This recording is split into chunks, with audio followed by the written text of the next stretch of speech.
Ta-da!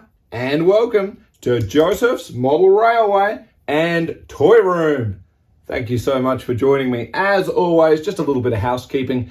You don't need to like, follow, or subscribe. Just put the videos out there where I can. Have a holly jolly great time doing so. Now, I'd like to welcome you all back to Noodle Knocker Junction, which we have here. And basically the whole scene is almost 100% complete. We've still got to just whack in a couple of signals across the back line here. Of course, the backdrop, that's our master plan still.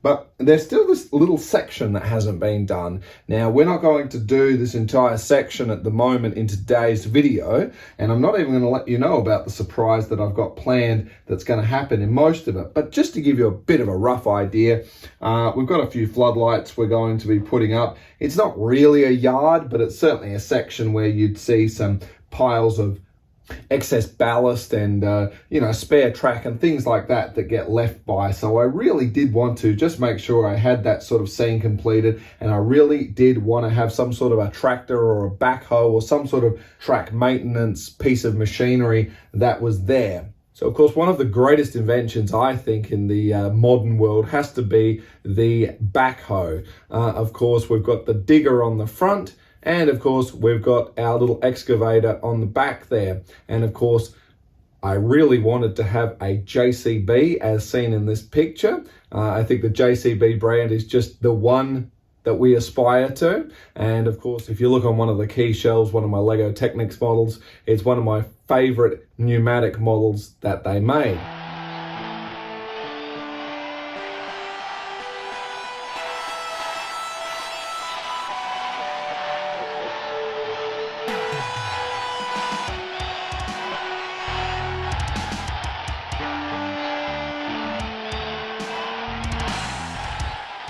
So we just need a tractor that's going to fit here. And of course, as the scale, when we get a bit closer, starts to get a bit smaller, well, I thought we might just go with a bit of a HO to get just a little bit more bang for the bucks in the spot. So then I went hunting around for the appropriate machine, and I wanted something that didn't look too American, too old-fashioned, vice versa. I didn't want anything that didn't seem appropriate to what I see here in Australia. So once again, my hybrid layout is taking some wonderful direction from here in Australia.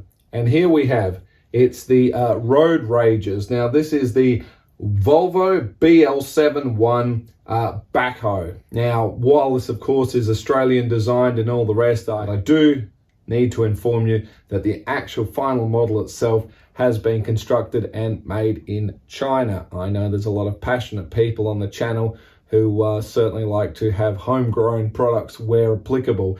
And while this is a company that is Australian based, of course they sent the manufacturing overseas, which is a bit of a shame. But of course, if we just have a closer look here, the detail is certainly there. Says that this is limited to 1,000 pieces, and what I'm most impressed about is at $24.75.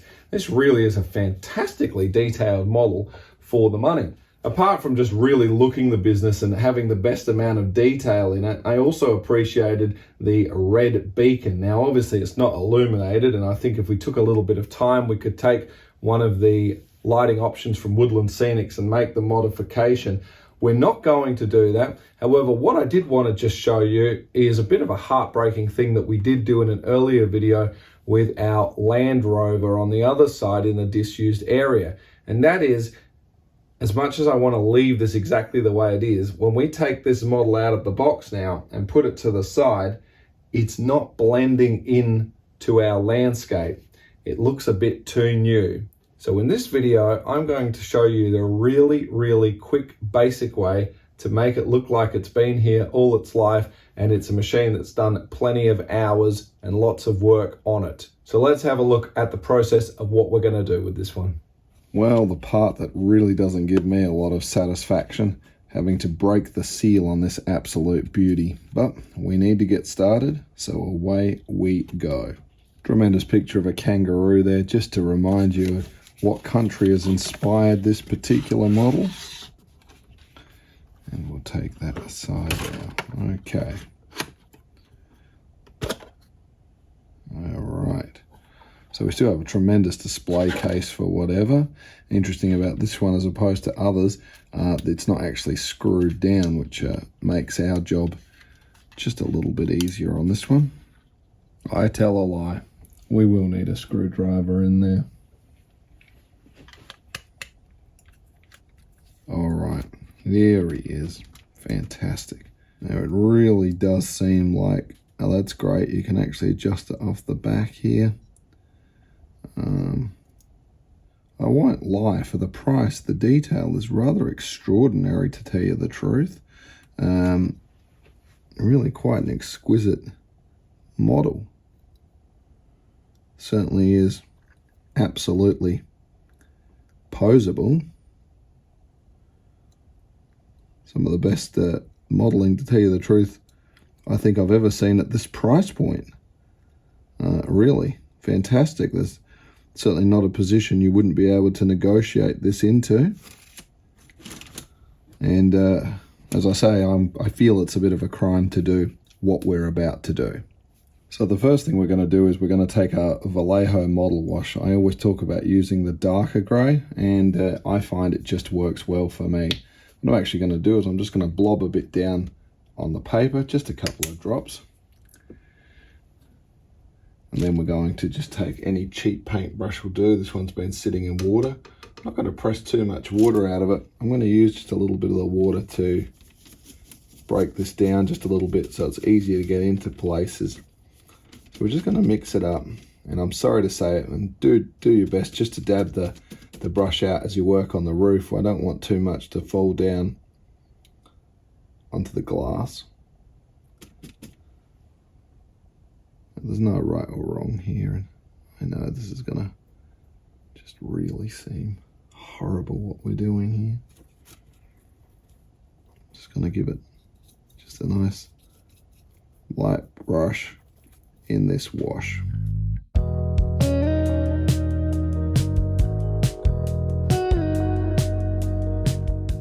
So of course the next step we're going to do is take some of our umber wash, and we're just going to blob a little bit down on the paper here. And as you can see, I'm just coming in around on these wheels at the moment. We're just going to use this because this particular one gives a bit more of a muddy appearance to what you'd see on these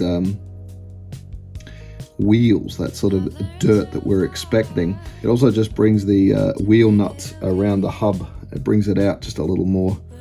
I don't mind just popping a little bit down on the steps as well for the muddy boots coming up. Thought that was a nice touch actually, that the front bucket does actually open and close. I think that's a tremendous little touch, and at this point nothing really surprises me. Again, into the wheel we go, and you can see how quickly it sort of just touches around those bolts and just gives that really nice little bit of definition. Now you can see there's excess of the wash building up, but just like in real life, we're not really going to get too carried away with that. We're actually just going to leave it again a little bit across our steps up into the cab.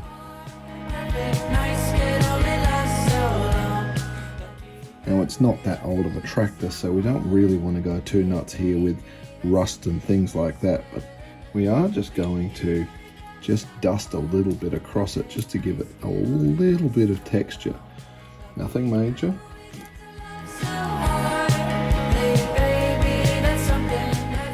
Next we need to get working on these tyres a little bit. Now I'm just going to go with the mid-grey here at the moment. I was just going to take some of my pastels and do a little bit of a white and a yellow, but I think what we might just do, just going to use the grey, since it's going to be shoveling the newer style ballast anyway. Remember, whatever the scene is, for example, if you're going to, in my case, take this and sit it next to a pile of ballast, wherever that ballast is that it looks like the scoop's about to go or sit or anywhere it's near, take a little bit of the same pastel or powder that you've used for the tyres and just brush it around there. It gives more of a seamless look to both where the tyres and the wheels have been sitting, and vice versa. the material that it's scooping up. Well, that's what I would do anyway. You're all smart people, you know what to do. Remember, a little of this stuff does go an awful long way.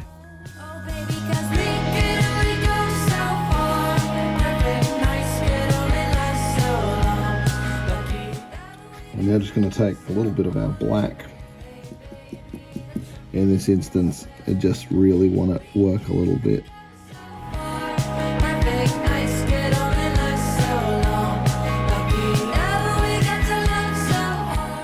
around the engine area, which is pretty much what the wash has been looking after for us. We're now going to take some Vallejo pigment. This is a burnt umber. Basically all we want to be doing with this is just create a little bit of the dirt texture. Now we're going to come in with a natural sombra, natural umber from Vallejo on this one. The purpose with this particular one is pretty much, now we're focusing on actually where we're scooping up and getting a little bit dirty. This is a good color because it's sort of the difference between the actual brown dirt and of course the more gray ballast you're probably going to be, that this will be seen around. We can get pretty generous on here. We're now going to take a bit of MIG. This is engine fuel and oil. So basically, I think you can see where we're going with this. We're only going to take quite a fine brush with this. And really, I just want to be applying this on some key areas, and the powder that we've used should allow a bit of a bleed. And of course, the exhaust pipe, we put a little bit of black around the top. So we're going to leave it like that, and let's carry on.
Girls and boys, ladies and gentlemen, as always, that's now going to bring us to the conclusion of another video. Now, of course, in that footage that you just saw on the end product of this magnificent machine, I did have it located over near the station end.